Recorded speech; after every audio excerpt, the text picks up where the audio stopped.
All right, this video is going to be dedicated to the lower respiratory tract, which includes the lungs and the trachea and the bronchi and all of that. We will have this as the main model, but there are two other models we're going to show you structures on briefly, just to provide you with some context. You will need to know the terms we're showing you on those models, so don't just end the video soon. But I'm just letting you know ahead of time what we're going to be covering. So the first things first. What we see in this model are several things. We see the heart in the middle. We've already covered that in the last unit. We see the lungs on either side. We see the diaphragm inferiorly. And then we see the superior mediastinum up here. So the important thing to note with the lungs is that the left lung is going to be smaller than the right lung because the heart is displaced to the left side. So you'll have 2 lobes on the left, 3 lobes on the right. But I'm going to kind of start off first with where we left off in the last video on the respiratory system, which is the trachea. So you see up here, this light blue structure is going to be the trachea. Now the trachea is going to go from the larynx, and it's going to go into the mediastinum, but it's going to go posterior to all of these vascular structures of the superior aspect of the heart. So we've already talked about the aorta, we've talked about the superior vena cava. It's going to be behind all of those, but in front of the esophagus, which is a structure we've talked about in a previous video.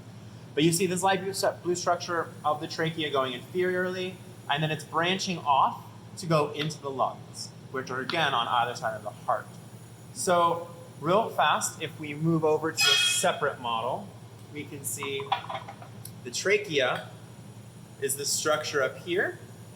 And then we see where it splits into the primary bronchi, and then it's going to split again into the secondary bronchi, and then all of the colored ends represent the tertiary bronchi.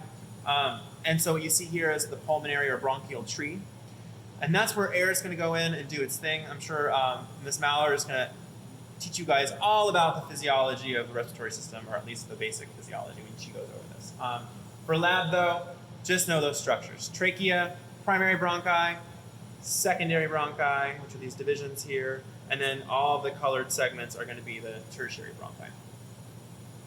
Moving on and away from this model, we're going to focus again back on this model.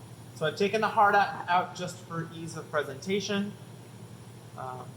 But with the lungs, you have general regions that we also need to talk about. So the structures of the lung outside of the bronchial tree that you are all responsible for knowing include the apex of the lungs. So like the heart has an apex, the lungs also have apices, so left and right apex. And then you also have the base of the lung. So the lung literally sits on the diaphragm. And we can't peel back this piece of the model to show you, but the surface of the lungs that lines the diaphragm will be the base of the lung. So if there's like a little arrow or something like that, that's what we mean. And then the lungs are also divided into lobes. Again, the left side has 2 lobes because it's smaller than the right. The right has 3 lobes. And so on the left, you can see the superior lobe here, the inferior lobe here, and the oblique fissure that separates them.